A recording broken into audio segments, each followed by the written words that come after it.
Are you ready to create a life you crave?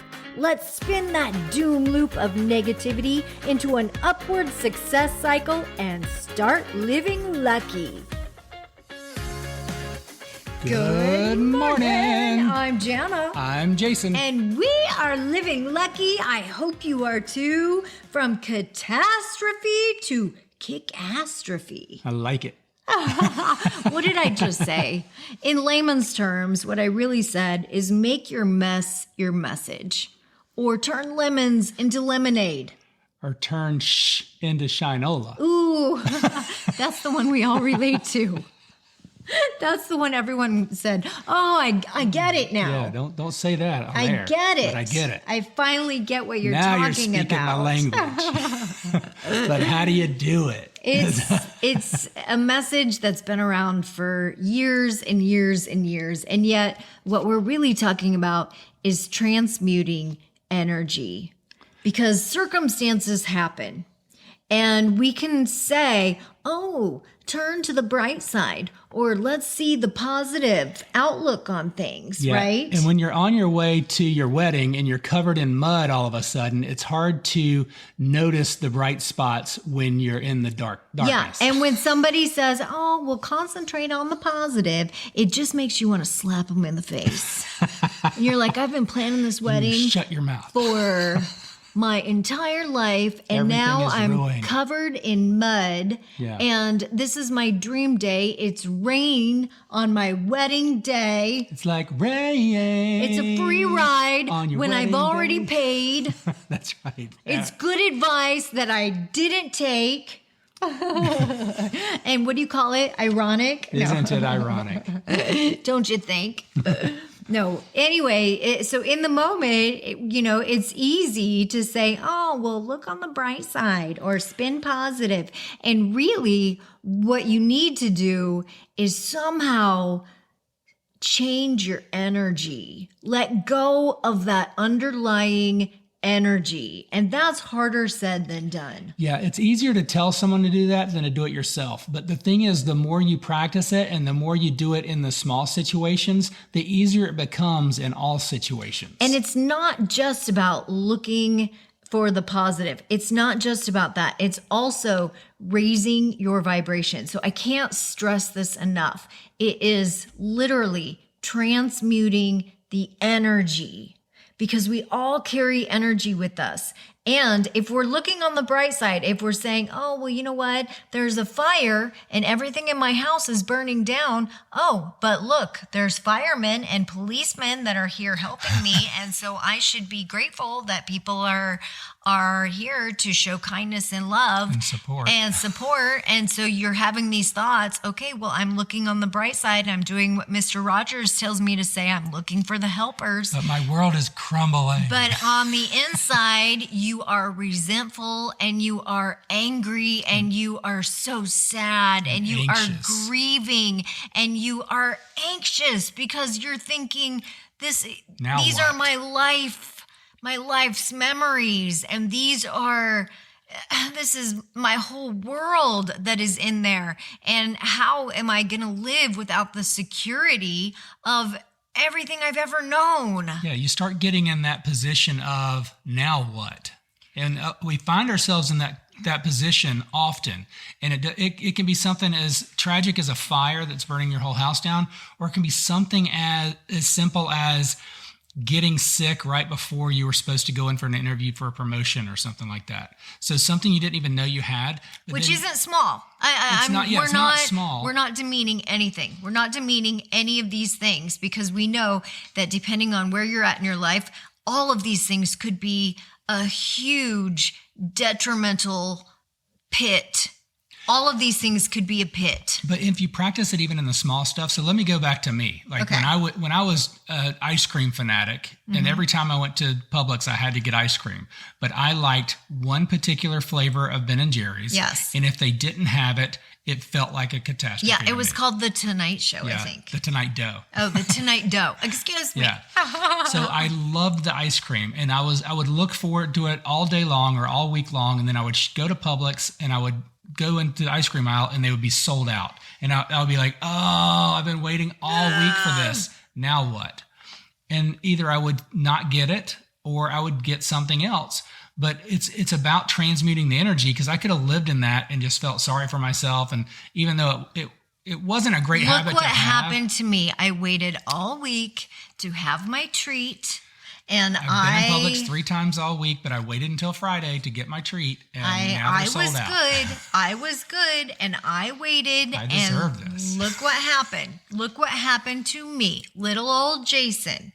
And the universe did me wrong. I know, and it's so trivial, but the thing is, when you get aware of these trivial situations and you can apply this turning catastrophe into kick-ass-trophe, then he's saying it so quickly, but what he's really saying is kick-ass-trophe. It's a little word that Jason made up, but go ahead. And it came up because I heard someone having trouble pronouncing catastrophe. It was a Freudian slip.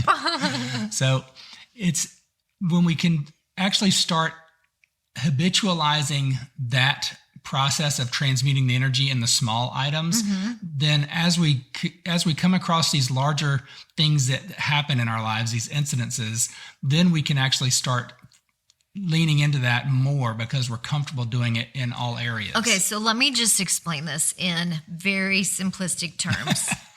Even if you say, oh, well, you know what? I'll just get a different kind of ice cream. It's still ice cream. I should just be grateful that I have a treat. That is still trying to focus your thoughts on the positive. However, you still have this negative feeling deep down that you were wronged. It's not what I wanted. It's not what you wanted. And you were slighted. You got the short end of the stick. And so when you have that feeling, then guess what you attract? Guess what you will manifest? More of the same. It's like the universe hears Jason feels wronged. So guess what? That's what he loves. That's what he wants. That's what he is focusing on. His attention can't stop thinking. When he comes home and he eats that vanilla ice cream, which is Blue Bunny or Bluebell or whatever it is. Whatever it is. He eats the generic Schwann's ice cream, and he's eating it on the couch. Every bite, he's thinking, it's not the tonight dough. It's a disappointment. It's not the tonight dough. Look at that fella on the couch over there. He loves disappointment. He's just gobbling it up. It's not the tonight dough. Boy, this would be so much better if it was the tonight dough. And he just has this snarky little attitude with every single bite. And so the universe, like grumbling through it. Because he is so fixated and obsessed with this particular energy level, sensation, this frequency, this vibration, the universe, who does not speak in words. And that is what we don't understand. As humans, we don't understand that the universe does not understand our words. The universe understands the way we feel. Yeah, it fits your vibrational frequency into its vibrational sequence and just puts you where you're trying to get to. And so when the universe feels Jason feeling disappointed, the universe thinks, oh, Jason wants to be in the disappointment category. So then the universe slips Jason over in disappointment and continues to give Jason disappointment until Jason can lower his ego and get outside of himself and realize, you know what, I don't like living in disappointment anymore. I want to live in, and that's where Jason gets to make a decision, because choices.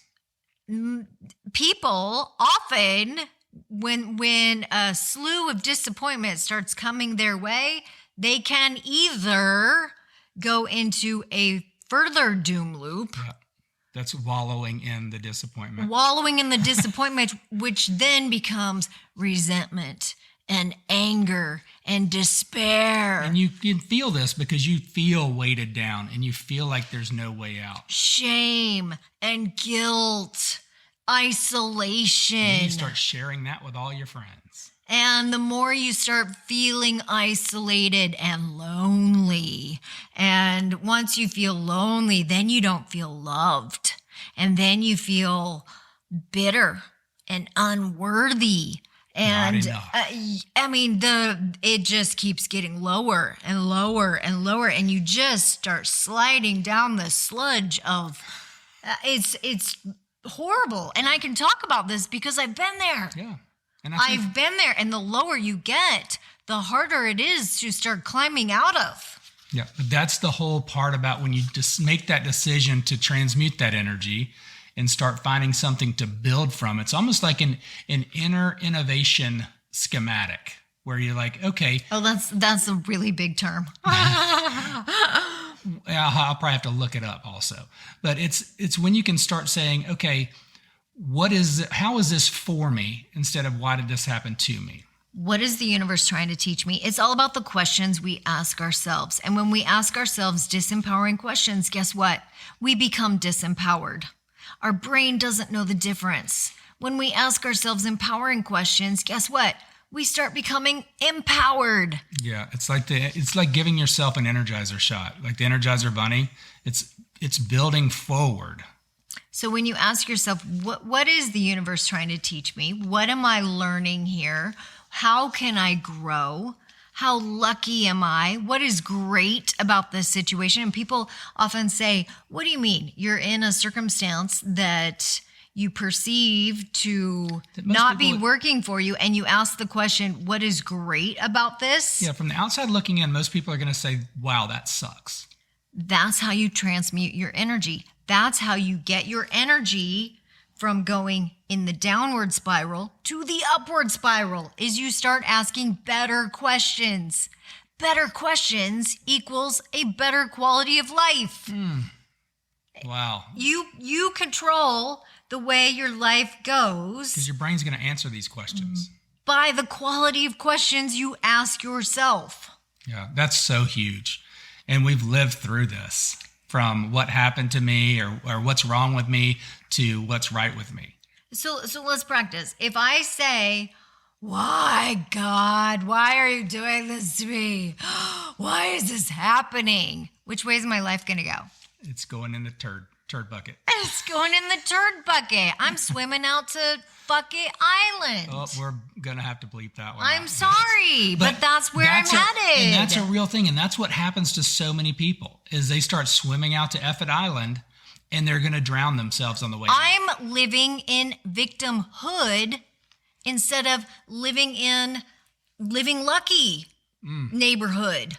Yeah. I mean, and there's two different neighborhoods that you can live in. It's either victimhood or living luckyhood. Yeah, and the houses in living luckyhood are a lot nicer and more extravagant than victimhood. It's so true. I know it is. It's just it's not even about the houses. It doesn't matter it's what about it looks the people. Like. It's not the aesthetic It's of about the house. The community. It's about the fellowship and the fun. Yeah. It's just about living in. It's the energy. It's the energy. Yes, that's energy. Oh, that's my new favorite saying. That's energy. So which hood do you want to live in? Do you want to live in victimhood or living luckyhood? Yeah, start turning your catastrophe into kick-ass-trophe. Okay, we've got way too many puns for one podcast. I love it, though. For one puncast. That's right. Welcome. We should start a puncast station. Oh my gosh. We've taken this way too far. But we appreciate you joining us and thank you. I hope this helps somebody because I feel like if you listen to this again and again, and if you send it to at least 100 of your friends. Yeah. Well, in life, we're going through health issues, financial issues, relationship issues, just personal life issues. And oftentimes we get sucked into that doom loop of why is this happening to me? And if we can just switch that around into how is this happening for me, it changes the whole ball game. It really does. It allows you to be the victor instead of the victim. It really does. And it's huge. So we invite you to be in a living lucky life cycle with us and join us every other day, basically, for a podcast. Monday, Wednesday, and Friday. Yeah. And hopefully you've gotten a few gold nuggets from this because It really hit home for me today. Awesome. Catastrophe to Kick-ass-trophe. That's a Jason word. Have a great day, guys. Trademark it. Thanks for joining us. Bye-bye. If the idea of living lucky appeals to you, visit us at startlivinglucky.com.